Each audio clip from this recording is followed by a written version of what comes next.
Aba, ang dami mong pasalubong, iha. Alam mo, umuwi ka lang sapat na sa akin. Siyempre naman po, Lola, hindi ako papayag ng walang dala. Para po sa inyong lahat yan. 3 taon ka lang nawala pero ang kinis na ng balat mo. Iba talaga kapag nasa ibang bansa ka. Gumanda ka rin. Siguro dahil sa klima. Salamat nga pala, Tess, sa pagsundo sa akin sa airport. Hindi mo naman kailangan magpasalamat sa akin eh. Wala namang gagawa nun kundi ako. Salamat din pala, Tess, sa pag-aasikaso kay Lola Rosa habang wala ako, ha? Wala yun sis. Hindi naman mahirap intindihin si Lola. Lalo't malakas pa naman siya. Sabi ko nga, sa bahay na lang namin siya tumira. Sabi mo nga malakas pa naman ako. Hindi ko kailangan makipisan at kaya ko naman ang sarili ko. Naisip ko nga na kuhanan kayo ng makakasama dito. Pasasahuran ko na lang. Dagdag gastos lang yan, apo. Mabuti pang ipunin mo na lang ang pera mo. Ibig bang sabihin yan sis? Kaya gusto mong kuhanan ng kasama si Lola dahil babalik ka pa sa abroad? Ganun na nga, ate. Gusto ng amo ko na pumirma ulit ako ng kontrata. Ang swerte mo naman. Sana makapagtrabaho din ako sa abroad. Dapat nga ganon. Kaso paano ka makakapagtrabaho buntis ka na naman? Ha? Buntis ka na naman, te? Oo, 5 na to. Imbis na mag-control kayong mag-asawa nagdagdag pa kayo ng isa pang bibig na palamunin. Mabuti sana kung may regular na trabaho si Troy. Gustuhin ko man po mag-control, hindi naman po maganda ang epekto sa akin ng gamot na iniinom ko na galing center. Hindi ba, ate? Marami naman klase ng birth control. Sana pumili ka na lang ng hiyang sayo kesa naman dumami ang anak mo. Mahirap mag-alaga kapag sunod-sunod. Ilang beses na kasi kitang sinabihan. Pagpahingahin mo muna ang katawan mo sa pagbubuntis. Taon-taon na lang nagbubuntis ka. Hindi rin naman maawa sa iyo ang asawa mo. Siguraduhin mo lang. Dahil hindi sa lahat ng oras may tutulong sa iyo. Naku, makauwi na nga. Baka hinahanap na ako ng mga bata eh. Sis, salamat sa mga pasalubong mo ha. Tiyak na matutuwa ang mga pamangkin mo nito at si Troy. Sige, ate. Bukas na lang ulit tayo magkwentuhan. Lola, uwi na po muna ako. Ay, nakakagulat naman na magiging 5 na agad ang anak ni Ate Marieta. Noong umalis kasi ako 2 pa lang at nadede pa yung bunso niya. Hirap na nga sila sa buhay sige pa rin padami. Lagi pang katwiran ng kapatid mo Di ba sabi daw ng Diyos, humayo at magpakarami. Ginamit pa talaga ang pangalan ng Diyos para itama ang baluktot niyang katwiran. Wala namang masama kung magpakarami, basta kaya lang ibigay ang mga pangangailangan ng mga bata. Yun nga rin ang sinasabi ko sa kanya. Kung wala nga pong regular na trabaho si Kuya Troy, paano po sila mabubuhay? Tuwing mga nganak siya, ako syempre ang takbuhan nila. Hindi ko rin naman matiis ang kapatid mo. Di nauubos din po ang ipinapadala ko sa inyo dahil sa kanila. Meron pa naman kahit papano. Binibigyan ko rin yan si ate kapag pinapadalahan ko kayo. Sana hindi na lang niya pinakikialaman ng perang para sa inyo. Kaya siguro hindi rin nagsusumikap si Troy dahil may inaasahan sa iyo. Akala ata nila madali ang buhay sa abroad. Hindi nga nila naiisip yun. Ngayon po na napagawa ko na itong bahay ninyo, mag-iipon naman po ako. Ayoko naman po na habang buhay akong nasa abroad. Iba pa rin kasi kapag nasa sarili kang bayan. Siyempre naman, apo. Lagi nga ako nag-aalala sa iyo Kung pwede nga lang na huwag ka nang umalis. Kaya lang iniisip ko din na baka wala ka pang ipon. Ngayong babalik ka na sa ibang bansa, sarili mo naman ang isipin mo, ha? Huwag ka nang magpadala sa akin. Sapat naman ang kita ng tindahan sa akin Sige Paula, para mabilis akong makaipon. Kinabukasan ng umaga namigay naman ako ng mga sabon sa kapitbahay at tsokolate sa mga bata. Wala man silang sinasabi, batid ko namang naghihintay din sila ng pasalubong mula sa akin. Dumating naman nung tanghali si Ate Marieta. May ginagawa ka ba? Nagpapahinga lang. Kagagaling lang kasi namin ni Lola sa palengke. Dinagdagan ko na rin ang laman ng kanyang munting tindahan.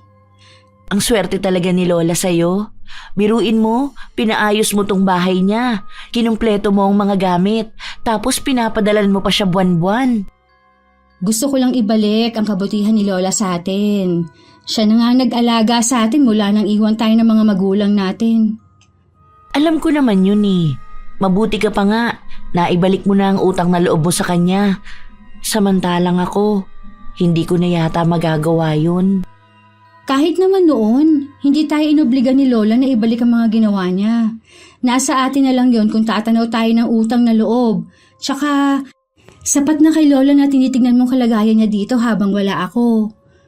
Siguro nga, ayos na yun kay Lola na paminsan-minsan eh. Nadadalaw ko siya rito. Ano nga pala sadya mo? Napag-usapan kasi namin ni Troy at ng mga bata na mag-outing. Sabi ko sa kanila sasabihan kita. Ganun ba? Saan naman plano ninyo mag-outing? Sa Batangas lang. May nakausap naman na kaming sasakyan na pwedeng arkilahin. Sa totoo lang kasi dahil malapit ang bahay ng amo ko sa tabing dagat, hindi ako sabik sa dagat. Pero tatanungin ko si Lola Rosa kung gusto niya. Nasaan ba si Lola? Nasa tindahan ba siya? Nasa kusina siya, naghahanda ng lulutuin para sa tanghalian namin. Bakit tanghali na ata ang kain niyo? Tama lang naman, nagmerienda rin naman kami kanina kaya busog pa kami. Kami kasi 9:00 o kaya 10:00 ang kain para isahang almusal na lang at tanghalian. Hindi ba kumakain ng mga anak mo ng almusal sa umaga bago pumasok sa eskwela? Naku, hindi sila sanay kumain ng almusal. Binibigyan ko naman sila ng pere. Oh, nandito ka pala, Marieta. Anong sadya mo? Kasi po Lola, nagpaplano kami mag-outing. Sinabi ko na po kay Richelle, tatanungin daw niya kayo kung gusto niyo. Kailan nyo ba plano? Bukas na sana, La. Bukas araw ng Sabado. Magbabayad sa akin ng mga trabahador na may utang sa akin sa tindahan Minsan lang naman to, La. Oo, minsan nga lang yan. Pero kapag ako tinakbuhan ng mga may utang sa akin, habang buhay na yun. Ayos lang ate, kung hindi nyo na kami isama. Sa totoo lang, mas gusto ko kasi magpahinga lang dito sa bahay kasama si Lola. Kasi gusto ni Troy na kasama kayo Baka namang gusto niyo kaming kasama dahil si Richelle ang gagastos. Aba, mahiya naman kayong mag-asawa. Minsan lang naman po ito. Pagkatapos ng isang buwan aalis na rin si Richelle. Akala mo yata maraming perang uwi ang kapatid mo. Magbibigay na lang ako ng pandagdag sa outing ninyo, pero hindi na kami sasama ni Lola. Sige, sasabihin ko na lang sa asawa ko. Kitang-kita ko ang lungkot sa mukha ni Ate Marieta nang umalis. Nangiiling naman si Lola Rosa na bumalik sa kusina. Sumunod naman ako sa kanya. Nagtampo po yata si Ate Marieta. Hayaan mo siya. Namimihasa sila mag-asawa Kaya hindi sila nagsusumikap dahil na rin umaasa sila sa iyo. Kung hindi man matuloy ang outing nilang mag-anak, magbibigay pa rin ako ng pera. Alam ko, Apo, na wala ka pang naiipon. Dahil sa pagpapagawa mo ng bahay natin at pagtulong sa kapatid mo. Ayos lang yun, La. Pamilya ko naman kayo ni ate. Walang kaso sa akin kahit maubos pa ang kita ko sa inyo. Naaalala ko kasi ang kapitbahay natin. Nag-abroad din siya para sa pamilya. Hindi niya inisip ang sariling kapakanan. Hayun, walang natira sa kanya. Kahit sariling bahay, wala. Nung hindi na siya nakakapagbigay sa mga kapatid niya, ipinagtatabuyan na siya. Ayoko mangyari yun sa'yo, Apo. Hindi naman habang buhay kasama mo ko. Kaya nga po babalik ulit ako sa abroad para makapag-ipon ulit. Plano ko rin pong bigyan si ate para magnegosyo siya. Sana lang ilagay niya sa tama ang ibibigay mo. Ayoko namang pagdamutan mo ang sarili mong kapatid. Pero dapat may limitasyon din, hindi ba? Kakausapin ko nga po siya ng masinsinan. Kung hindi nga lang siya buntis, pwede ko sana siyang isama eh. Nagpapahanap din po kasi yung kapitbahay namin ng kasambahay. Gusto po Pinay din. Sayang nga. Di sana magkakasama kayong magkapatid. Hindi ko nga lang po pinahalata ang pagkadismaya ko nung nandito siya. Kaya hindi ko na lang tinuloy sabihin sa kanya. Yung tinutukoy kong kapitbahay natin, baka gusto mo siyang tulungan. Sige Paula, kausapin niyo siya. Sagot naman ng employer niya ang gastos eh. Aba, maganda nga yan. Mamayang hapon pupuntahan ko siya. Parang naawa naman ako sa ikinuwento ninyo. Sana sa pagkakataong to kung sakali napala rin siya na makapagtrabaho, sarili naman ang unahin niya. Siguradong ganun na nga ang gagawin niya. At kailangan siguro walang makaalam. Parang katulad po nung umalis ako, walang nakakaalam na paalis na ako. Hindi na rin kasi naniniwala nun si ate Eba naman, pang-apat ko ng pag-a-apply yun papuntang abroad. Naaalala ko pa nga kung paano kanya tawanan. Wala man lang simpatya sa'yo na ilang beses na loko ng recruiter. Mabuti na lang po sinuwerte na ako sa pang-apat. Yan talaga ang nakatadhana sa'yo, Apo. Kaya wag mong sayangin. Napansin ko na ilang araw nang hindi pumupunta sa amin si Ate Marieta. Wala rin akong balita kung natuloy ba ang outing nila mag-anak. Sumagi din sa isip ko na baka nagtampo sa amin ni Lola Rosa. Pinuntahan ko na lang sa bahay si Ate Marieta para makita ko na rin ang bahay niya. Pagdating doon, masaya naman akong sinalubong ng pamangkin ko at ni ate. Wala doon ang bayaw ko. Nasa trabaho daw. Mabuti naman at dinalaw mo kami rito. Ilang araw ka na kasing hindi dumadalaw sa bahay Akala ko nagtampo ka sa amin ni Lola. Naku, hindi Lagi kasing masama ang pakiramdam ko Ganito kasi ako kapag nagbubuntis. Gusto ko, lagi lang ako nakahilata. Kailan ka nga pala manganganak? October pa naman. Kailangan kahit malayo pa nakakapag-ipon na kayo para hindi kayo mabigla sa gastos. Hindi nga makapag-ipon Sa dami ba naman namin? Tapos upa pa sa bahay. Nag-aaral pa ang 3 mong pamangkin. Di ba nagpapadala naman ako sa inyo? Hindi ba sapat yun? Sa totoo lang kasi sis, hindi Tipid na nga kami sa pagkain. Bakit hindi na lang kaya kayo kay Lola makitira? Mag-isa lang naman si Lola dun para mabawasan ang gastusin nyo. Yun nga sana ang gusto ko. Kaso, ayaw naman ni Troy na makipisan. Ano ang trabaho niya ngayon? Umi-extra siya ngayon sa pamamasada ng jeep. Plano ko kasi nabigyan ka ng puhunan sa negosyo para kahit papaano may iba kayong pinagkakakitaan. Talaga sis? Oo, bala ko kasi na wag munang maglabas ng pera kapag bumalik ako sa ibang bansa. Gusto ko na kasing mag-ipon para kapag umuwi ako, may sapat na akong pera. Ibig bang sabihin yan hindi mo na rin padadalhan si Lola? Hindi na muna, sapat na daw ang kita niya sa tindahan Gusto kasi ni Lola Rosa na makapag-ipon ako para hindi daw sayang ang pagtatrabaho ko sa abroad. Tama din naman na may ipon ka. At saka, wala ka bang balak magpamilya? Hindi ko pa yan naiisip. Tsaka kung sakali naman na hindi na ako makapag-asawa, nandyan naman kay ni Lola Rosa. Oo naman. Tandaan mo, lagi lang kaming nandito. Pwede mo naman ituring ng mga anak ang pamangkin mo Mabalik tayo sa pinag-uusapan natin kanina. May naiisip ba kayong negosyo na pwede ninyong simulan? Maraming alam si Troy. Puhunan lang talaga ang wala sa amin. Sabihan mo lang ako kapag meron na kayong naiisip. Salamat sis Ang bait mo talaga. Sana lalo kang pagpalain ng Panginoon. Hindi na rin ako nagtagal sa bahay ni ate. Umuwi na rin ako agad para matulungan si Lola sa tindahan niya. Salamat, Apo. Kumpleto na tong tindahan ko. Para natuloy tong grocery store. Alam ko po kasi na magiging masaya kayo kapag napuno ang tindahan nyo. Oo nga pala. Kumusta ang pag-uusap ninyo ng ate mo? Mag-uusap daw silang mag-asawa mamaya at saka ako kakausapin. Naaawa din naman ako sa kapatid mo.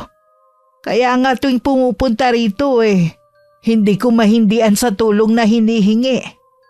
Kaya nga po gusto kong tulungan para kahit papaano guminhawa ang buhay nila. Basta apo, pagkatapos ng huling kontrata mo sa amo mo, umuwi ka na rito ha? Alam mo namang matanda na ako. Gusto ko ring makasama ka sa mga huling sandali ko sa mundong ito. Lola, marami pa po akong pangarap para sa ating dalawa. Huwag po muna kayo mawawala. Huwag ka mag-alala. Hihintayin ko ang pag-uwi mo. Mabilis lang naman po ang 3 taon. Pagkatapos po nun, hindi na ako aalis. Tuwing naiisip ko nga na, paalis ka na ulit, naiiyak na ako. Sa 1 linggo po bibilhan ko kayo ng sarili niyong cellphone ha, para lagi ko po kayo natatawagan. Gusto ko nga yan, para hindi na ako pumupunta sa bahay ng kapatid mo. Kaya lang apo hindi naman ako marunong gumamit ng cellphone. Hanggang TV lang ako. Huwag po kayo mag-alala, bago ako umalis tuturuan ko kayo. Sige apo, turuan mo ko ha, para lagi kitang tatawagan. Opo Lola, siya nga po pala, ipapasyal ko rin kayo lagi habang nandito pa ako. Sayang ang kita ng tindahan natin. Bumawi na lang kayo sa mga susunod na araw. Gusto ko rin po kasi kayo makabanding. O sige, kung yan ang gusto mo. Pakiramdam ko ang bilis lang ng araw ng bakasyon ko. Inayos ko na rin ang mga dadalhin ko para wala akong makalimutan. Nakausap ko na rin ang kapitbahay namin.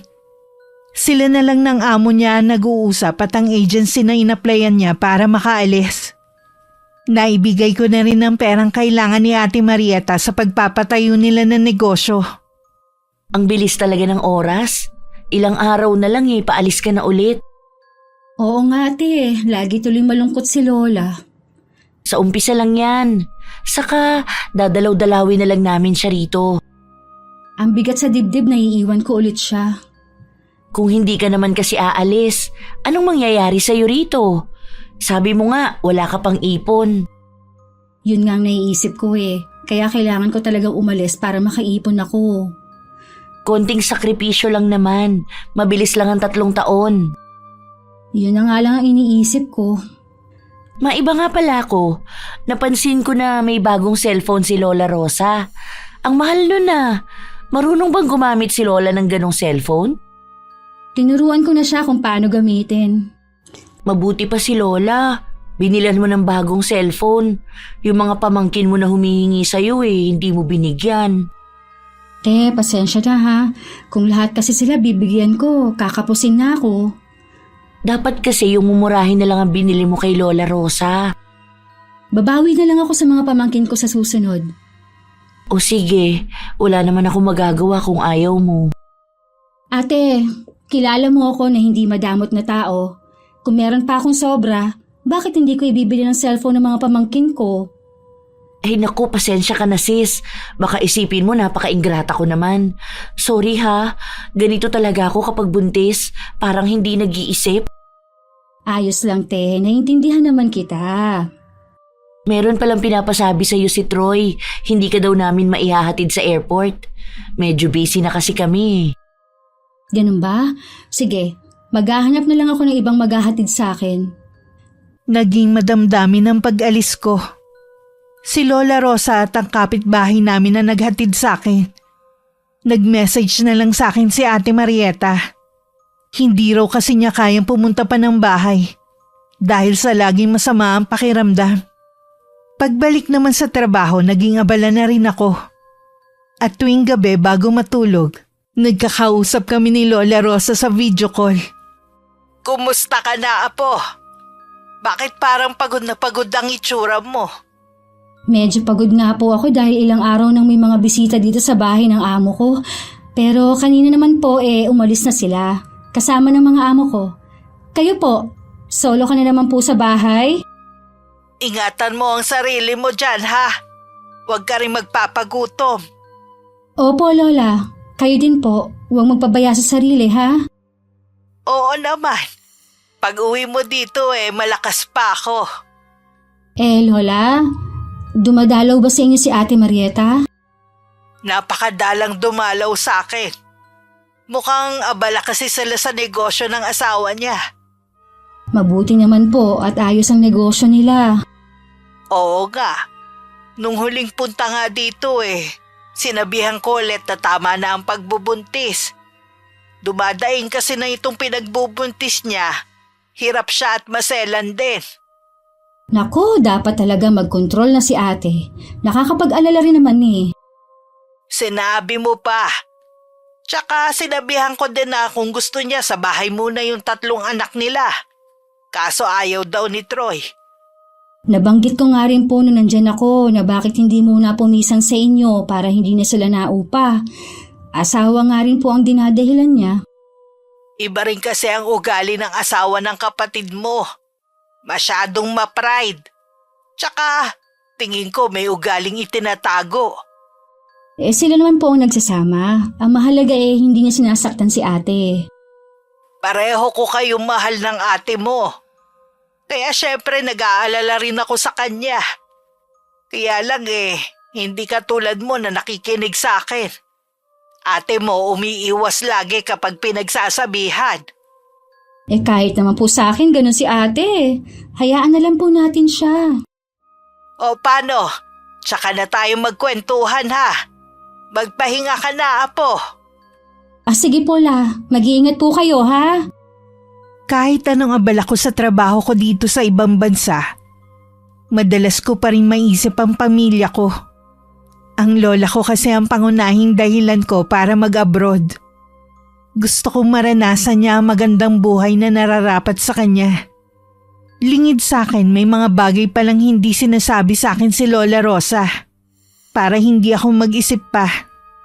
Kanino ko utang ang pagdalaw mong to sa akin? Akala ko ba galit kayo sa akin? Lola naman, wag na po kayong magalit sa akin. Anong gusto mo? Matuwa ako sa ginawa mo? Aba Marieta, niloko mo ang kapatid mo. Hindi naman po, Lola. Anong hindi? Binigyan kayo ng pera ni Rachel para inegosyo ninyo. Pero anong ginawa ninyo? Ginastos nyo lang kung saan. Plano po namin na magnegosyo ni Troy. Kaso po wala kaming makuhang pwesto. Hanggang sa maubos na lang ang pera. Di sana sinabi mo agad sa kapatid mo. Hindi yung gagawa pa kayo ng kwento. Pati ako pinaniwala ninyo na may negosyo nga kayo. Patawarin niyo na po ako, Lola. Nakikiusap po ako sa inyo na wag niyo na munang sabihin kay Richelle. Hindi ko maipapangako na hindi ko ipagtatapat sa kapatid mo ang panloloko ninyo. Nagmamakaawa po ako sa inyo, Lola. Apo niyo rin po ako, hindi lang si Richelle. Wag naman po siyang lagi ninyong kampihan dahil lang sa meron siyang naibibigay sa inyo. Alam mo ang pantay ang pagtingin ko sa inyo ng kapatid mo. Kahit kailan hindi ako kakampi sa mali. Sasabihin ko rin naman po Bigyan niyo lang ako ng panahon. Ay, sige. Wala akong sasabihin.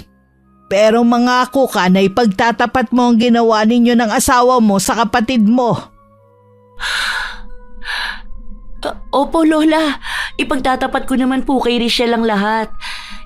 Ang inaalala ko lang naman po kasi baka maapektuhan ang trabaho niya doon kung sasabihin ko. Mula nang magsama kayo ni Troy, ang laki na ng ipinagbago mo. Nagkakamali po kayo. Hindi niyo naman kilala si Troy. Kaya sana po wag niyo siyang husgahan. Hindi ko siya hinuhusgahan. Sinasabi ko lang ang nakikita ko sa iyong pagbabago. Huwag mo na ring ikaila. Ako nagpalaki sa inyong magkapatid kaya kilala ko ang mga ugali ninyo. Ang mabuti pa po, umuwi na ako. Yan, ugali mo na talagang umiwas kapag nasusukol ka na. Ayoko lang po kasing makipagtalo sa inyo. Malaki po ang respeto ko sa inyo, La. Ayoko po kasi na makapagbitiw ako ng salita na ikasasama ng loob nyo. Tandaan mo, mahal kita, Apo. Pati ang mga anak mo. Tumangulang si Ate Marieta. Bago umuwi, yumakap muna siya sa lola namin. Pagdating sa kanila, naabutan niya ang asawa na prenteng nakaupo sa sofa. Sabi ng mga bata pumunta ka raw sa Lola Rosa nila. Oo, pinakiusapan ko si Lola na huwag ipaalam kay Richelle yung tungkol sa negosyo natin na wala naman talaga. Pumayag ba? Oo, mabait naman yun si Lola eh. Akala ko doon na naman siya papabor sa paborito niyang apo. Nag-aalala din siguro siya na kung magsusumbong siya, baka maapektuhan ang trabaho ni Richelle. Tiyak yun. Nakiram ka ba sa lola mo ng pera para sa panganak mo? Masasabi ko ba yun kanina? Saka na lang kapag malapit na akong manganak. Kung makakahanap nga lang sana tayo ng bibili ng lupa ng pinsan ko Magkakapera sana tayo. Wala naman kasi akong mahanap Huwag mo munang asahan yan. Baka nakapanganak na ako hindi ka pa rin nakakahanap ng bibili. Kaya nga Pero susubukan ko pa rin. Para hindi mo na kailangang manghiram pa sa lola mo. Bakit Biyernes Santo yung mukha mo? Nung magsabog yata ng swerte ang Diyos, nasalo lahat ni Richelle. Samantalang nung magsabog ng kamalasan, ako naman ang sumalo lahat. Pwede ka namang makiamot sa swerte ng kapatid mo Hindi naman tayo magigipit ng ganito kung pinapadalan pa niya tayo katulad ng dati. Kaya nga binigyan na niya tayo ng pangnegosyo dahil wala na siyang balak na magpadala. Gusto daw niya kasing makaipon. Pwede naman siya makaipon kahit nagpapadala sa atin Baka kamo na sulsulan ng lola niyo. Siguro nga. Biruin mo, ako ang pinatapos ng 4 na taon na kurso ng lola namin. Tapos siya 2 taon lang. Pero sa aming dalawa, siya pa talaga ang sinuwerte. Huwag kang mawala ng pag-asa. Darating din ang swerte natin. Sana nga. Dahil pagod na ako sa sitwasyon natin. Uy, oo nga pala. May nalaman ako sa isang kumpare ko na malapit ang bahay sa inyo. Kilala mo naman siguro si Melanie, yung kapitbahay niyo doon. Sa pagkakaalam ko, nakaalis na ulit siya papuntang ibang bansa. Alam mo ba kung bakit siya nakaalis? Dahil sa kapatid mo. Siya nagrekomenda sa magiging amo niya. Ang swerte nga Wala siyang naging gastos. Sagot lahat ng amo. Ha? Talaga? Si Richelle ang tumulong pala sa kanya? Mabuti pa yung ibang tao natutulungan ng kapatid mo. Siguro kung hindi ako buntis, baka sa akin niya yun inalok. Kung talagang gusto kanyang tulungan, maraming paraan. Sumama ang loob ni Ate Marieta sa nalaman. Hindi na lang niya yun ipinahalata sa asawa. Nang muli siyang dumalaw kay Lola Rosa, tinanong niya ang tungkol sa kapitbahay namin. Sumama ang loob ni Ate Marieta sa nalaman. Hindi na lang niya yun ipinahalata sa asawa. Nung muli siyang dumalaw kay Lola Rosa, tinanong niya ang tungkol sa kapitbahay namin. Ang kapatid mo nga ang nagrekomenda kay Melanie. Ikaw sana ang balak i-rekomenda ni Richelle. Kaya lang buntis ka nga. Sayang naman yun. Paano kasi taon-taon ka nagbubuntis? Kaya umiiwas tuloy sa iyo ang oportunidad. Huli na po itong pagbubuntis kong ito. Ayoko na talaga. Nako, narinig ko na yan dati. Totoo na po ito, La. Lalo't baka ma-CS ako. CS baka mo? Bakit naman? Suhi po ang bata Pinahilot ko na nga po para umikot. Kaso ganun pa rin po ang posisyon niya. Ang mahal pa naman ng CS. Tapos malayo pa ang ospital dito sa atin. Yun nga po Siguro naman napaghandaan nyo na ang panganganak mo. Isa pa nga po yan sa pinoproblema ko Wala po kaming ipon. Ano? 9 na buwan mo yung dinala hindi nyo man lang pinaghandaan. Tuwing mga anak ka lagi na lang ganyan. Nag-iipon naman po kami ni Troy. Yun nga lang po, nagagastos din namin. Sana yung perang ibinigay sa inyo ni Richelle. Nagtira ka kahit magkano. Paano na yan? Kaya nga po nandito ako para sana manghiram. Kabuanan ko na po kasi. Ay, sabi na nga ba, sa akin ka na naman tatakbo. Kesa naman po sa iba ako lumapit. Di sa inyo na lang. Hindi naman sa pinagdadamutan kita. Mula nang hindi na ako pinadalhan ni Richelle sapat na lang ang kita nitong tindahan para sa akin.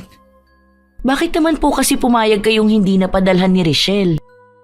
Ako ang may gusto na wag na akong padalhan. Ang dami na niya kasing nagastos. Naipagawa niya ang bahay na to at ang tindahan. Wala na akong mahihiling pa. Hindi naman siguro lingid na sa inyo din ng mga bata na pupunta ang ipinapadala niya sa akin noon. Lola, paano kaya yan? Wala na po akong malapitan. Sana naman kasi matuto ka na sa buhay. Kung hindi ka naaawa sa sarili mo, maawa ka sa mga anak mo. Kaya nga po huling pagbubuntis ko na talaga to. Maawa na kayo la. Pangako po makikinig na ako sa inyo. Hindi na po magiging matigas ang ulo ko. Sana noon mo pa ginawa yan. Malungkot na umuwi si Ate Marieta. Noon lang kasi siya tinanggihan ni Lola Rosa. Masyado kasi siyang umasa na katulad ng dati. Tutulungan siya ng lola namin. Excited naman ang asawa niya nung dumating siya. O ano? Nakahingi ka ba ng pera kay Lola Rosa? Binigyan niya lang ako pero hindi sapat para sa panganganak ko. Ha? Anong ibig mong sabihin? Kailangan mo pa rin humanap ng pera. Sinubukan ko nang manghiram sa mga kakilala at kamag-anak ko . Wala din sila. Paano kung hindi umikot ang sanggol sa tiyan ko? Troy, hindi biro ang mag-CS. Ang mahal ng babayaran natin. Humiram ka kaya muna sa kapatid mo. Di malalaman niyang niloko lang natin siya. Kaya nga binigyan niya na tayo ng pangnegosyo dahil wala na siyang balak padalan tayo. Bakit naman kasi kung kailan kailangan natin ng tulong ng lola mo? Tsaka naman siya nagdamot. Hindi na rin kasi siya pinapadalhan ni Richelle. Siya daw mismo ang humiling nun. Sumasakit tuloy ang ulo ko. Akala ko naman may solusyon na tayo sa problema natin. Yun nga rin ang akala ko . Tingin ko nga wala talagang pera si Lola. Nakakaawa naman kung pipigain ko. Bakit ba wala tayong kaswerte-swerte? Baka kulang lang tayo sa pagsusumikap. Lalo ka na, simula nang magsama tayo, wala ka ng maayos na trabaho. Nakakaranas lang kami ng kaginhawaan kapag nagpapadala si Richelle sa amin. Huwag mo naman ako sumbatan na wala akong nagagawa sa pamilya natin. Wala naman talaga . Tingnan mo, ako pa rin ang gumagawa ng paraan kung paano magkakapera. Gagawa nga ako ng paraan . Ang mabuti pa, ibenta mo na lang lahat ng gamit dito sa bahay. Saka na lang tayo ulit bumili.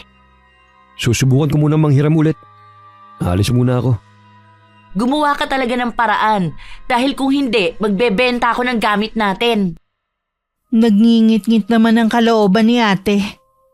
Parang gusto niyang pagsisihan na inubos lang nilang pamilya ang perang ibinigay ko. Umuwi ring bigo ang asawa niya na walang nahiraman. Nung manganganak na si Ate Marieta, tinawagan niya ang lola namin. Si Lola Rosa pa rin ang gumawa ng paraan kung paano masusolusyonan ang problema nila. Talaga po, La? Nasiya si ate? Oo, apo. Suhi kasi yung bata . Kumusta naman sila? Ayos naman sila mag-ina. Hindi pa ba kayo nagkakausap nung mga nakaraan? Hindi pa po, Lola . Busy din kasi ako dito. Ayos lang po ba kayo dyan? Hindi ba kayo nagkukulang? Huwag mo kong intindihin, apo. Sapat sa akin ang kinikita ng tindahan. Excited na nga po ako makauwi dyan sa atin. Iba talaga kapag nasa sarili kang bansa. Oo naman. Kaya nga para hindi masayang ang pagtatrabaho mo dyan, mag-ipon ka para sa sarili mo. Opo, Lola. Yun talaga ang plano ko. Oo nga pala. Nabanggit ng ate mo si Melanie. Hindi ko alam kung paano nila nalaman na ikaw ang naging tulay para makaalis yung kapitbahay natin. Parang nagtatampo nga eh. Sa kanya ko nga po, di ba iaalok yun? Kaso nga po buntis naman siya. Yun nga ang sabi ko. Tsaka, pinayuhan ko na tama na ang pagbubuntis niya. Naaawa na kasi ako sa mga apo ko eh. Minsan dito sa akin nanananghalian dahil walang baong pagkain. Hikahos pa rin po ba sila hanggang ngayon? Kumusta naman po ang negosyo nila? Wala kasi akong balita eh. Baka hindi pa ganun katatag. Alam mo naman ang negosyo. Kita mo nga tong tindahan natin. Taon na bago pa nabawi ang puhunan. Sa bagay nga po, kapag nakauwi ako dyan, makikisosyo na lang ako kina ate sa negosyo nila. Tingin ko, apo, mas maigi kung magsarili ka na lang. Para wala kang maging problema balang araw. Bakit naman po, Lola? Kapatid ko naman si ate, hindi naman siguro ako ng lolokohin. Ang ate mo, hindi. Pero paano ang asawa niya? Wala talaga akong tiwala sa taong yun. Doon pa mabigat na ang dugo ko sa kanya. Ikaw talaga, Lola. Hanggang ngayon ba naman ayaw niyo pa rin kay Kuya Troy? Mahirap kasing ipaliwanag, apo. Basta habang tumatagal pabigat ng pabigat ang loob ko sa kanya. Baka po kasi dahil iniisip niyo, wala na siyang ginawa kundi buntisin si ate.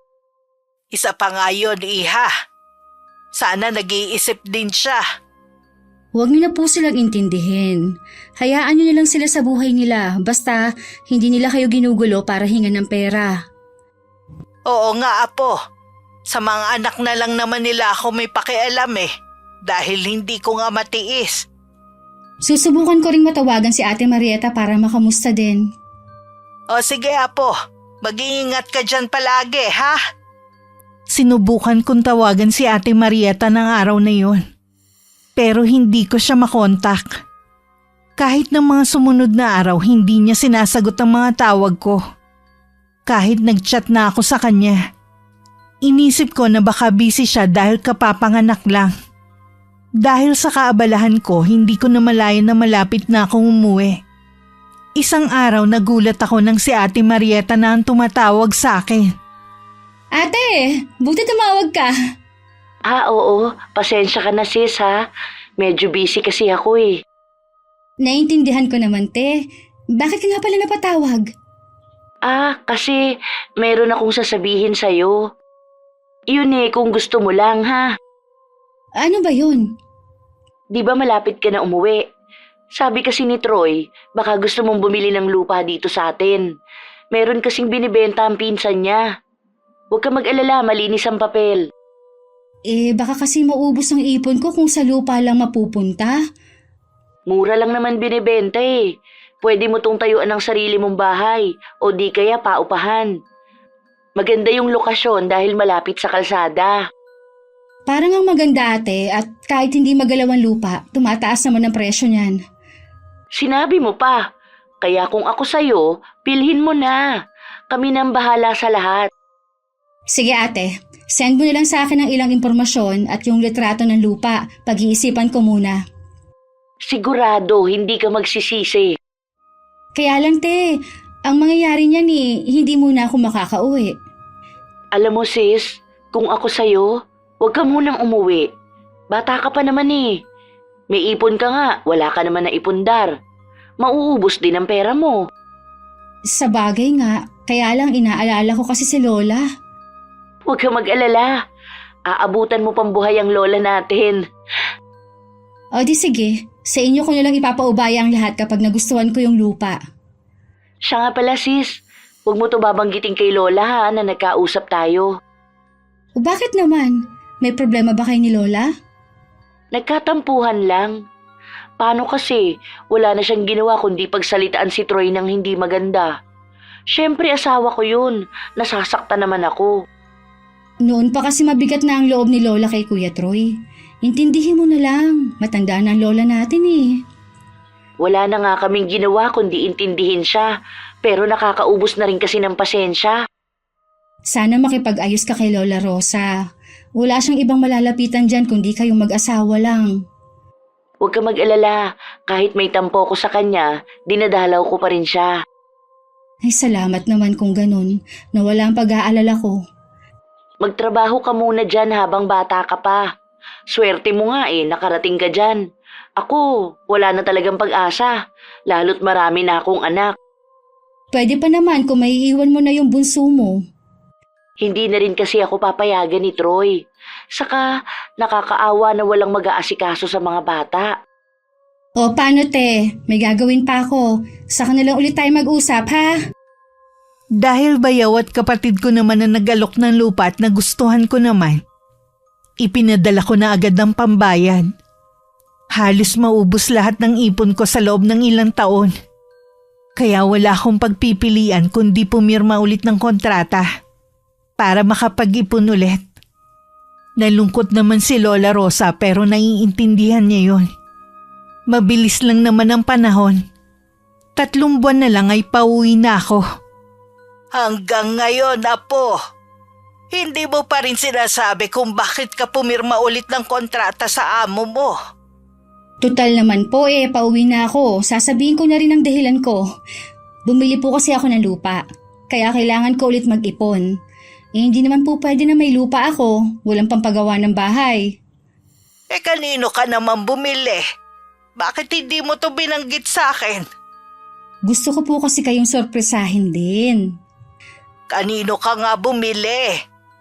Meron pong ibinenta na lupa yung pinsan ni Kuya Troy. Yun ang binili ko.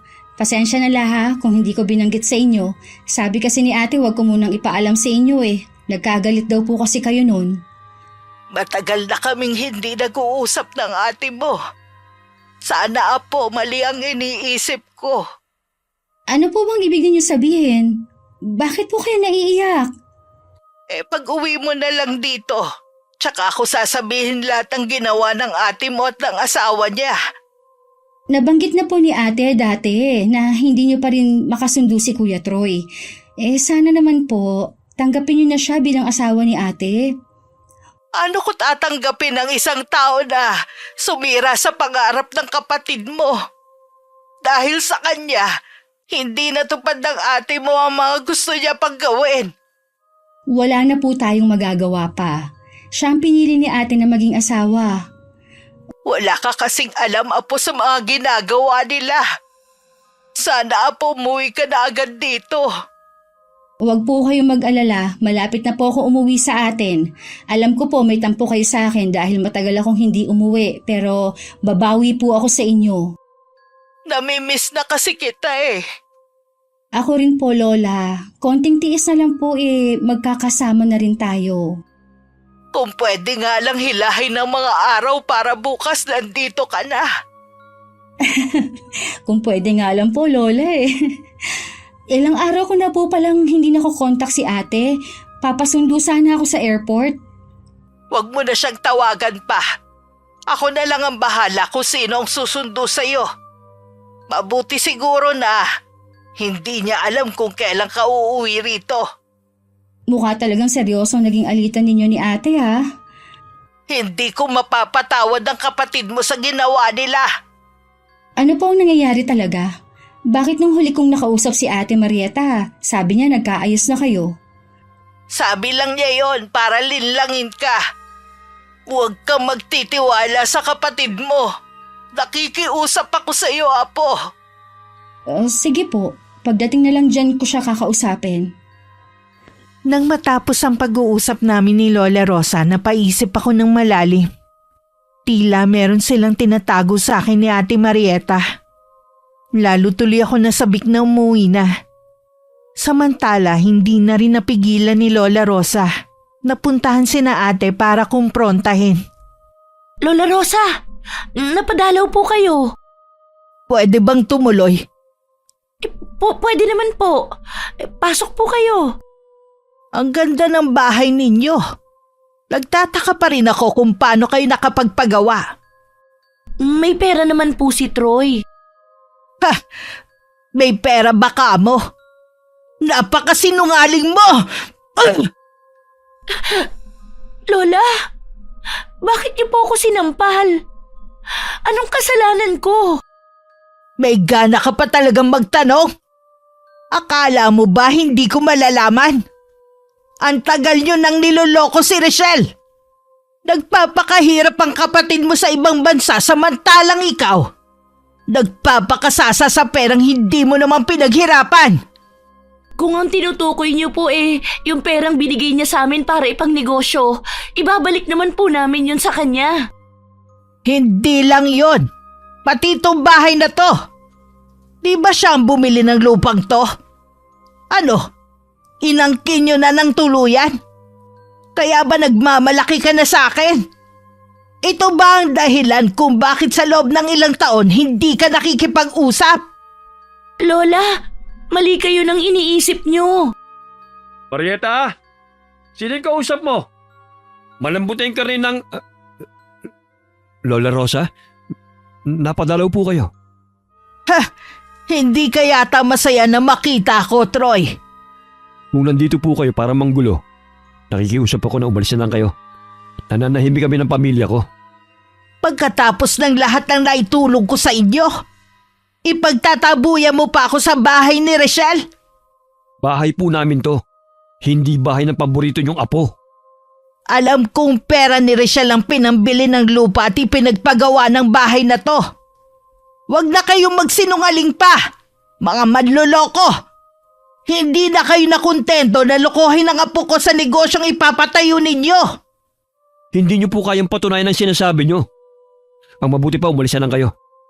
Hindi ako aalis hanggat hindi pa ako natatapos. Ang kakapal ng mga mukha ninyo. Lalo ka na, Marieta. Noon pa kinaiinggitan mo na ang swerte ng kapatid mo. Kung pumili-pili ka sana ng responsableng lalaki, hindi mo dadanasing maghirap. Hindi ka ba talaga aalis? Matanda ka, ha? Gusto mo kalad ka rin kita palabas? Wala ka talagang modo. Noon pa alam ko na may ugali kang tinatago. Yun naman pala eh. Kung ayaw mong ipakita ko sa yung tunay kong ugali, umalis ka na sa bahay ko. Nakikiusap po ako, Lola. Umalis na po kayo. Pagbabayaran ninyo na malaki ang ginawa niyo to kay Richelle. Ibang maningil ang karma. Ang dami mo pang sinasabi. Alis na! Huwag mo nang itulak si Lola. Aalis na nga eh. Sana, Marieta, hindi mo to pagsisihan. Bakit mo naman ginanon si Lola? Nakakapiko na yung matandang yun eh. Akala mo kung sino? Totoo naman ang sinasabi ni Lola eh. Hindi sa atin ito. Pera ni Richelle ang pinambili natin ng lupa at materyales ng bahay na ito. Wala namang pinangahawakan na katibayan ng kapatid mo eh. Kaya atin na to. Paano kung dumating si Richelle at maghabol? Wala nga siyang habol. Basta wala tayong aaminin na nagpadala siya ng pera sa atin. Natatakot ako, Troy. Paano kung karmahin tayo sa ginawa nating panloloko? Hindi naman totoo yung karma. Kaya alisin mo na yung takot na nararamdaman mo. Mula ngayon, huwag mo nang papapasukin dito yung matandang yon. Sabihan mo na rin yung mga anak natin na huwag nang pupunta sa bahay ng lola nila. Baka mamaya may masabi pa yung mga anak mo sa kanya. Gusto mo bang putulin na namin ng mga bata ang ugnayan namin kay Lola Rosa? Ganun na nga. Tayo lang ang pamilya. Hindi na natin sila kailangan pa. Maliwalag naman siguro yung sinabi ko. Kaya sumunod ka na lang. Dumating ang araw ng pag-uwi ko. Isang kakilala na lang ni Lola ang sumundo sa akin sa airport. Hindi na rin siya sumama. Dahil hindi na niya kaya ang mahabang biyahe. Pagdating sa bahay, mahigpit na yakap ang isinalubong sa akin ni Lola Rosa. Halos ayaw na niya akong pakawalan. Ay, salamat naman dumating ka na rin. Huwag na po kayo umiyak, Lola. Hindi na po ako aalis. Hindi ka ba nahirapan sa biyahe mo? Medyo nanibago lang po ako nung pauwi ako dito. Ang laki na kasi ng ipinagbago ng lugar natin. Ganun na po pala katagal akong hindi nakauwi. Malaki na talaga. Marami na nga rin nagsulputan ng mga bagong gusali sa lugar natin eh. Medyo humina na nga ang tindahan natin. Gusto ko po sanang kumustahin si Ate Marieta at yung lupang nabili ko. Sa tingin ko hindi ka rin nila haharapin. Bakit naman po? Pati ba sa akin galit si Ate Marieta? Patawarin mo ko, Apo. Sa kagustuhan ko na hindi kayo magkagalit ng ate mo. Pinagtakpan ko siya. Ano po bang ibig ninyong sabihin? Una yung binigay mong pera para sa panimula nila ng negosyo. Hindi nila ginamit doon. Hindi ko alam kung saan nila ginastos. Yung binili mong lupa, pinatayuan nila ng bahay. Nung kinumpronta ko sila, itinanggi nilang sa'yo yun. Hindi, Lola. Hindi magagawa sa akin ni ate yon. Binili ko ang lupa na yon. Alam ko, Apo. Alam ng Panginoon na sa'yo ang lupa at bahay na ipinatayo nila. Nakausap ko din ang pinsan ng bayaw mo. Mura lang daw pala yung binenta sa mag-asawa. Nakapangalan daw kay Troy ang lupa na yon. Kaya pala, hindi niya na sinasagot ang tawag ko. Nung huli ko siya makausap, nahihimigan ko pang parang may tinatago siya eh. Kaya pala ayaw pa niya akong pauwiin. Yung pala. Hindi na sana umabot sa ganito ang panloloko sa'yo ng kapatid mo. Kung simula pa lang sinabi ko na sa'yo ang mga ginagawa nila. Wala po kayong kasalanan. Nagtiwala ako at naniwala dahil kapatid ko siya. Hindi man lang ako nagduda nang sabihin niya sa akin na huwag kong ipaalam ang tungkol sa lupang bibilin ko. Pinagplanuhan talaga nila to. Kailangan ko makausap si Ate Marieta. Sasamahan na kita. Huwag na po, Lola. Dumito na lang po muna kayo. Ayoko na pati kayo madamay sa away namin. Kahit pagod sa biyahe, ayoko nang ipagpabukas ang pakikipag-usap ko kay Ate Marieta. Nang makarating ako sa lupang nabili ko, hindi pa rin ako makapaniwalang may bahay na doon na nakatayo. Ang pamangking ko ang nagpapasok sa akin. Hindi katulad nung una na sabik akong niyayakap. Ngayon hindi siya makatingin sa akin ng diretso. Tinawag naman ng isa ko pang pamangkin ng mga magulang nila. Baka sa mga mukha nila ang labis na gulat. At may rumihistro pang takot sa mga mata nila. Para kayong nakakita ng multo, ha? Hindi nyo inaasahan ang pagdating ko, kaya hindi nyo napagbilinan ng mga pamangkin ko na huwag akong papasukin. Sis, kailan ka pa dumating? Kanina lang, tinatawag mo lang akong sis kapag may kailangan ka. Ang alam ko, nakuha mo ng gusto mo sa akin, kaya wala ka ng kailangan pa, maliban na lang kung meron kang ginawang kasalanan. Pwede ba umalis ka na sa bahay namin? Huwag mo kaming guluhin. Bahay nyo o bahay ko? Pera kung ginamit nyo dito. Richelle, nakikiusap naman ako sa'yo. Magkapatid naman tayo eh. Huwag mo na sanang palalain ang problema. May pera ka pa naman eh. Problemang ginawa mo. Hindi lang ito tungkol sa pera, kundi sa tiwalang sinira mo. Dahil lang dun, winasak mong pagiging magkapatid natin. Patawarin mo ako. Pinaghirapan kong perang yon. Nagtiis ako na hindi umuwi para mag-ipon. Hindi mo alam ang homesick ko dun. Halos gabi-gabi, umiiyak ako. Pinipilit ko lang itago tuwing kausap ko kayo ni Lola. Tapos ito lang ang malalaman ko pag uwi ko. Hindi ako papayag na hindi ito mabawi. Nag-aaksaya ka lang ng oras. Hindi mo kayang patunayan na sa'yo ito. Kung kakasuhan mo kami, kapatid mo lang ang makukulong dahil sa kanya nakapangalan ng perang pinadala mo. Sige, ipakulong mo ang sarili mong kapatid. Ang sama nyo! Masahol pa kayo sa hayop. Pagkatapos sa mga ginawa at ibinigay namin sa inyo ni Lola, pati kamay namin sasakmalin ninyo. Tama na yung satsat. Manang-mana ka talaga sa lola mo. Kaya pala, mabigat ang dugo sa'yo ni Lola. Dahil may ugali kang man talaga. Nakakapagsisi na tinanggap ka namin sa pamilya namin sa kabila ng pagiging irresponsable mo. Wala kang karapatang pagsalita ng ganyan ng asawa ko. Sige te, ipagtanggol mo yung asawa mo nang alam lang naman buntisin ka. Tapos sa amin ni Lola ka na naman tatakbo para humingi ng tulong. Hindi na yan mangyayari. Tinatapos ko ng ugnayan ko sa inyo. Panindigan mo sana yung sinasabi mo dahil kahit makita kitang gumagapang sa hirap, hindi kita tutulungan. Nasabi mo ng lahat ng gusto mong sabihin. Kaya umalis ka na. Hindi mo ako kailangang ipagtulakan pa. Aalis ako.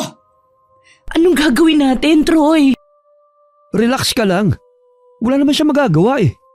Tsaka kapatid ka niya. Hindi niya magagawang kasuhan ka. Habang pauwi, umiiyak ako. Wala na akong pakialam kung pinagtitinginan ako ng mga tao. Pagdating sa amin, mahigpit kong niyakap si Lola. At sa kanya ko ibinuhos lahat ng galit at sama ng loob ko. Ilang oras din akong hindi makausap at wala ring ganang kumain. Nung gabi medyo gumaan na ang pakiramdam ko. Dahil naiyak ko na lahat ng bigat ng dibdib ko. Naroon pa rin ang galit ko at hindi na yun mawawala. Kung ano ang plano mo, susuportahan kita. Wala na po akong balak maghabol. Bahala na ang karma sa kanila. Mula ngayon, wala na akong kapatid. Nalulungkot ako na umabot sa ganito ang nararamdamang inggit ng kapatid mo. Nagpasulsul pa siya sa asawa niya. Siya naman ang pumili sa kapalaran niya. Bakit siya may inggit sa akin? Ang ugali ng kapatid mo nakuha niya sa inyong ina.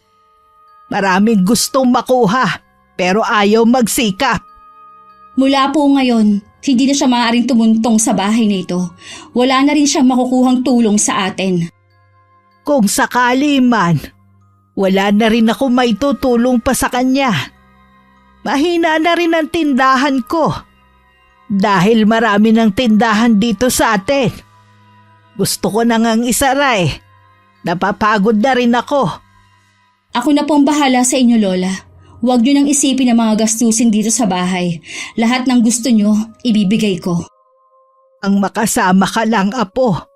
Sapat na sa akin. Hindi ko kailangan ng material na bagay. Ganun din po ako. Pero syempre po, gusto ko rin na maranasan ninyo yung maginhawang buhay.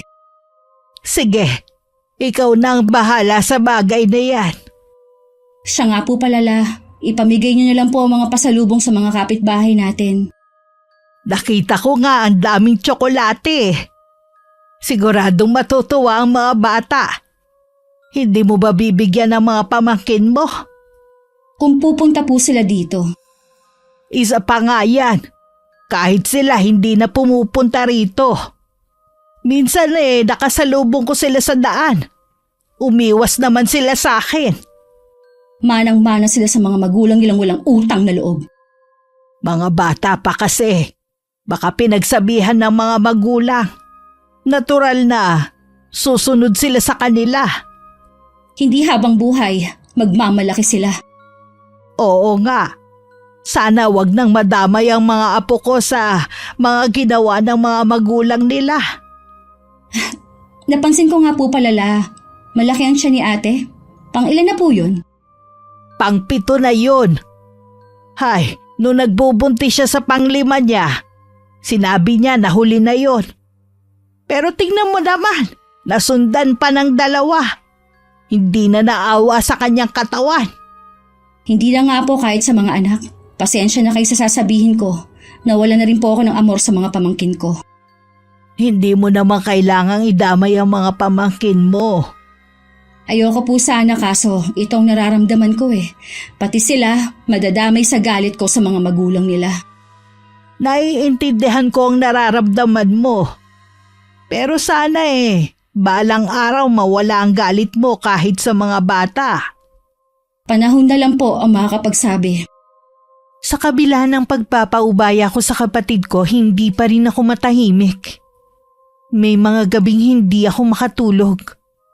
Iniisip ko ang lahat ng ginawa kong kabutihan sa kanya at sa pamilya niya. Kay Melanie ko sinasabi ang lahat ng mga hinaing ko. Kahit siya nagagalit sa ginawa sa akin ni ate. Magsabi lang daw ako kung gusto kong gumante. May paraan daw siya kung paano. Naging palaisipan naman yun sa akin. Oh, bakit tamilmil kang kumain? Wala po kasi akong ganang kumain. Ano bang gusto mong ulam? Ipagluluto kita ng kahit anong gusto mo. Kahit ano, lahat naman po ng luto ninyo masarap. Sadya lang po talagang wala akong gana. Hanggang ngayon apektado ka pa rin sa nangyari. Hindi naman po kasi ganun kadali nakalimutan ang ginawa ng kapatid ko at ng asawa niya. Hindi lang po ito tungkol sa pera, kundi sa tiwalang sinira nila. Kalat na kalat nga dito sa lugar natin ang ginawa nilang mag-asawa. Nagtataka naman ako kung paano nalaman ng mga tao. Kahit ano po ang pagtatago nila, lalabas po talaga ang baho nila. Sa bagay nga, wala ka talagang maitatago sa mga taga rito. Oo nga pala, nagpapasalamat sa iyo mga kapitbahay natin. Napaaga raw ang pamasko nila sa iyo. Minsan, mas maigip ang ibang taong tulungan kaysa sa sariling dugo. Totoo yun. Habang buhay pa silang tatanaw ng utang na loob sa iyo. Siya nga palala, aalis po ako ngayon ha. Sandali lang po ako.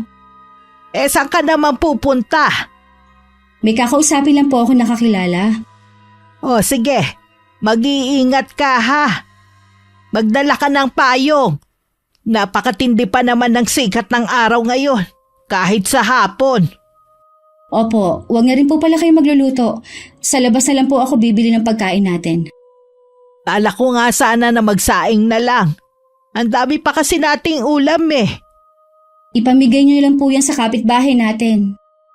Mabuti pa nga kaysa masayang. Gumayak na rin ako para umalis. Kalahating oras pa lang ako nakakaalis nang dumating naman ang kapatid ko. Hinahanap niya ako. Kaalis lang niya. May kakausapin daw siyang tao. Anong oras po kaya siya babalik? Sabi niya sandali lang daw siya. Pwede po bang pagsabihan ninyo ang apo ninyo na tigilan ang pagkakalat ng tungkol sa lupa na inangkin daw naming mag-asawa? Malabong si Rachel ang nagpapakalat niyan. Mula nang dumating ang kapatid mo ngayon lang siya lumabas. Ni hindi nga nakikipag-usap sa mga kapitbahay Lagi lang siyang nagkukulong sa kwarto at tulala. Hindi mo ba alam na labis na naapektuhan ang kapatid mo sa ginawa ninyo? Wala pong ibang gagawa nun kundi kayo. Sumusobra ka na talaga. Huwag mo kaming pinagbibintangan. At saka bakit kayo apektado kung totoo naman? Tanggapin nyo na lang ang mga sasabihin ng mga tao. Apektado na rin po ang mga anak ko Walang dapat sisihin kundi kayong mag-asawa. Sana man lang isipin nyo rin kami. Mabuti nga si Richelle, walang mawawala sa kanya. Anong wala? Pinaglakawan mo ang kapatid mo. Tapos sasabihin mo walang mawawala sa kanya. Hindi nyo naman po kayang patunayan yan Ibigay na lang sana niya sa akin. Hindi naman ako ibang tao Alam mong hindi madamot ang kapatid mo. Pwede kang humingi sa kanya pero anong ginawa mo? Niloko mo siya. Masyado ka kasing nagpapauto sa asawa mo. Ayan na naman kayo Nasasaktan din po ako sa sinasabi niyo sa asawa ko. Kung lagi mong kakampihan ng asawa mo, itong tandaan mo. Hindi ka na makakalapit sa akin kahit kailan. Wala na akong pera at wala na ring tindahan. Wala na akong mapagkukunan para itulong sa'yo. Kaya yung pagbubuntis mong yan, paghandaan nyo na. Huwag po kayong mag-alala. Hindi po ako lalapit sa inyo para humingi ng tulong. Ilang beses mo na bang kinain ng mga sinabi mo sa akin, ha? Sa pagkakataon pong ito, paninindigan ko ang mga sinabi ko. Tama lang yan. Panindigan mo rin na pinuputol mo na ang ugnayan mo sa amin. Tama lang naman po dahil wala na kayong ginawa kundi kampihan ng kapatid ko. Di magsama kayong dalawa. Dala lang yan ng selos. Kung may kinikilingan ako, di sana tuwing lumalapit ka sa akin, hindi kita tinutulungan. Napipilitan lang naman kayong tulungan ako Hindi naman bukal sa kalooban niyo ang ginagawa niyong pagtulong sa akin. Dahil pagkatapos, ang dami ninyong sinasabi sa akin. Ingrata ka talaga! Tama ang kapatid mo. Wala kang utang na loob. Oo na! Wala na akong utang na loob. Umalis ka na bago pa ako mapuno sa'yo. Huwag ka na ulit tutungtong dito. Napahawak sa dibdib si Lola dahil sa paninikip nito. Hinagod-hagod pa niya yun at saka uminom ng tubig. Hindi na rin naman niya yun sinabi sa akin nung dumating ako. Para hindi na lumala ang away namin ng kapatid ko. Ang dami mo naman yatang biniling pagkain, Apo. Para namang piyesta. Gusto ko lang po mag-celebrate ngayon. Ano ang ise-celebrate natin? Marami po, katulad na lang po na magkasama tayo ngayon. Itong mga biyaya na dumarating sa atin. Ibig din bang sabihin ito napatawad mo na ang kapatid mo? Hindi pa po, pero hayaan na lang natin ang karma ang maningil sa kanila ng asawa niya. Basta po, wala tayong inaapakang tao. Tama ka, Iha. Hindi naman natutulog ang Diyos. Alam niya ang mga ginawa nila masama sa'yo. Masigit kang bibiyayaan dahil hindi ka gumanti. Mabuti pa po kumain na lang tayo. Mamigay tayo sa kapitbahay natin. Ang dami nito Sige po Lola, mamigay kayo. Kumusta pala ang pakikipag-usap mo sa taong sinasabi mo? Ayos naman po. Si Melanie po talaga ang nakakakilala sa taong yon. Humingi lang po ako ng maliit na pabor sa kanya. Ganun ba? O sige, kumain na tayo. Bigla kasi kung ginutom Lahat kasi mukhang masarap. Masarap po talaga ang mga yan. Alam ko po magugustuhan yung lahat ng binili ko. Natutuwa naman ako at bumalik ka na sa dati. Tumatawa ka na kasi Hindi po ako papayag na habang buhay matalo ng ginawa nila sa akin. Mula po ngayon, magiging masaya na ako. Hindi na po ako magmumukmok. Walang kamalay-malay si Lola Rosa sa binabala ko. Wala rin akong planong sabihin sa kanya. Tama si Melanie. Hindi ko dapat palampasin ang ginawa sa akin ng kapatid ko dahil mamimihasa lang siya.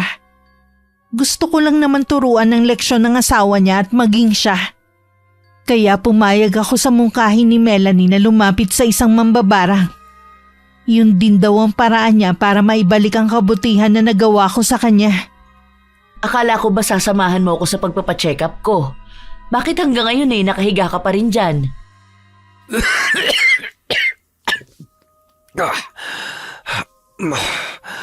Masama kasi ang pakiramdam ko Okay ka pa naman kahapon Kanina pa to nung pagising ko Meron pa dyan gamot.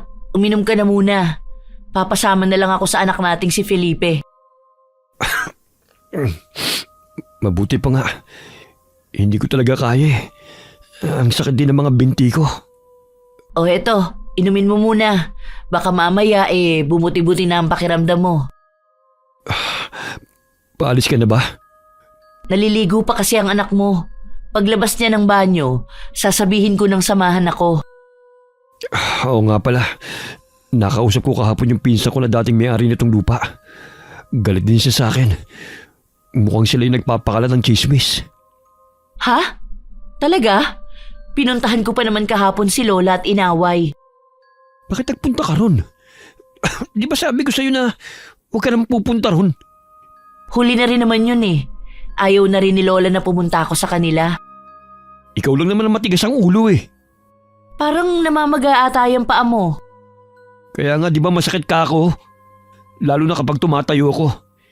Hindi ko kayang matagal. Sumama ka na rin kaya para maipa-check up natin yan. Mabuti pa nga siguro. Sobrang sakit tawagin mo na lang ang anak natin para tulungan ako. Habang papunta sila sa ospital, napansin ni Ate Marieta ang matinding sakit na nakabalatay sa mukha ng asawa. Nang sulyapan niya ang binti nito, ganun na lang ang pagkagulat niya. Dahil nagmistulang nabubulok yon na nilalabasan pa ng maliliit na uod. Halos bumaliktad ang sikmura ng ate ko. At iniiwas na lang ang mga mata rito. Pagdating sa ospital, nakalimutan na niya ang pagpapacheck up dahil sa kalagayan ng asawa. Lalo sila nanlumo nang malamang hindi na kayang isalba ang kanang binti ng asawa. Kailangan daw yun putulin para hindi na kumalat ang impeksyon. Tanggapin mo na lang. Wala naman tayong magagawa Kesa naman sa mamatay ka. Alalahanin mo, magpipito na ang mga anak natin. Hindi ko kakayanin na walang katuwang. Paano kasi nangyari to? Bakit ang bilis na bulok? Tapos inuud pa. Hindi kaya may bumabarang sa akin? Hindi ko alam. Sumunod na lang tayo sa doktor. Yun ang paraan para maisalba natin ang buhay mo. Hindi ko kaya maputulan ng binti. Sige, kung ayaw mo, maghanap ka ng albularyo kung sa tingin mo binabarang ka. Baka bago ka pa makahanap binawian ka na ng buhay. Iisang tao lang pwedeng gumawa nito. Ang Lola Rosa mo. Huwag mo ngang pagbibintangan na mambabarang ang lola ko. Wala sa lahi namin yan. Kung hindi ang lola mo, malamang ang kapatid mo. Kilala ko si Richelle. Hindi niya yun magagawa. Hindi nga yun naniniwala sa mga ganyan Kahit ano pang sabihin mo, sila lang ang naiisip kong gagawa nito. Naputol ang pag-uusap ng mag-asawa nang dumating ang dalawang nurse para dalhin na sa OR ang bayaw ko. Sabi nila kalaban nila ang oras. Kapag hindi pa nila ginawa ang operasyon, baka maging huli na ang lahat. Hindi rin kasi tumatalab ang mga antibiotic. Mula nang mawalan ng kanang binti ang bayaw ko, lagi nang mainit ang ulo niya. Naubos na rin ang ipon nila. At kabuanan na rin ng kapatid ko. Kahit labag sa loob, nilunok na lang ni Ate Marieta ang pride niya. At pumunta sa amin. Anong ginagawa mo dito? Akala ko ba hindi mo na kami tinuturing na pamilya? Nandyan na ba si Lola? Nagpapahinga siya, hindi siya maaaring abalahin. Makikiusap sana ako na kung maaari, makuha ko na ang share ko dito sa bahay na ito. Ano ka mo? Share? Buhay pa nga si Lola, hinihingi mo na ang mana mo?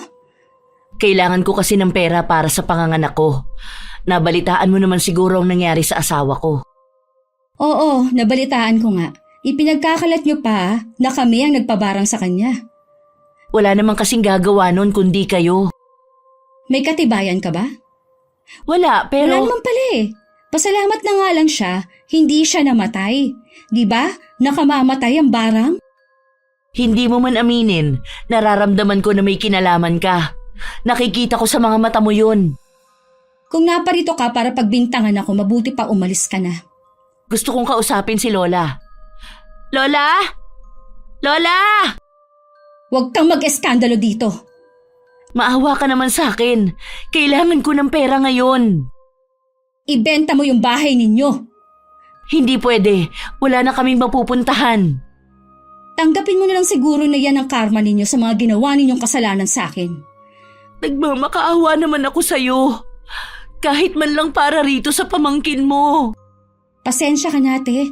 Hindi ko na kasi maramdaman yan. At para hindi ka na umasa pa, ang bahay na ito, sa akin lang ipinamana ni Lola. Kasi ako naman daw ang nagpagawa. Hindi totoo yan! Hindi yan gagawin ni Lola! Ipapadala ko nilang sa'yo ang kopya ng huling habili ni Lola para maniwala ka. Marahan ko pang itinulak si Ate Marieta palabas ng bahay namin. Nang sumunod na araw, kumausap ako ng mga tao na gagawa sa bakod. Gusto ko kasing pataasin yun at lagyan ng gate. Nabalitaan na lang namin ni Lola na namatay ang sanggol sa sinapupunan ni Ate Marieta dahil sa komplikasyon. Nalaman din namin na pilitan ng pumasok na kasambahay si ate para matugunan ang pangangailangan ng pamilya niya. Tumigil na rin sa pag-aaral ang dalawa niyang anak. Ang balita ko, pinalaki pa ng kapatid mong bahay niyo. Ang taas na nga daw ng pader Parang reyna na ayaw makita sa loob. Ginawa siguro ni Richelle yon para hindi tayo makapasok. May sasakyan na nga rin Minsan nakita ko na dumaan. Talagang wala nang pakialam sa iyong kapatid at lola mo. Balita ko nag-uulyanin na si Lola. Kaya siguro kontrolado siya ng kapatid ko. Kahit man lang sana sa mga bata. Alangan namang hindi natin pagtapusin ang mga yan ng high school. Anong gagawin ko? Hindi naman sapat ang kinikita ko kahit sa pagkain natin. Siguro ito na yung karma natin. Naaalala ko nang sabihin ni Richelle na kahit gumapang ako sa lupa, hindi niya ako tutulungan. At ang sinabi ni Lola, pagbabayaran natin ang mga ginawa natin. Ito na yun. Tama ka nga. Kung anong ginawa nating kasamaan, Yun ang inaani natin ngayon. Susubukan ko pa rin humingi ng kapatawaran sa kapatid ko. Wala na akong pakialam kung tutulungan ba niya tayo o hindi. Baka kapag napatawad na niya tayo, baka sakali mabawasan ang paghihirap natin. Dahil sa nababalot pa rin ng galit ang puso ko, hindi ko pa rin magawang magpatawad. Magkaganon man alam kong kasalanan ng gumante. Kahit hindi ko intensyong mamatay ang bayaw ko. Para makabawi sa nagawa kong pagpapabarang sa kanya, tumutulong ako sa mga taong nangangailangan. Wakas,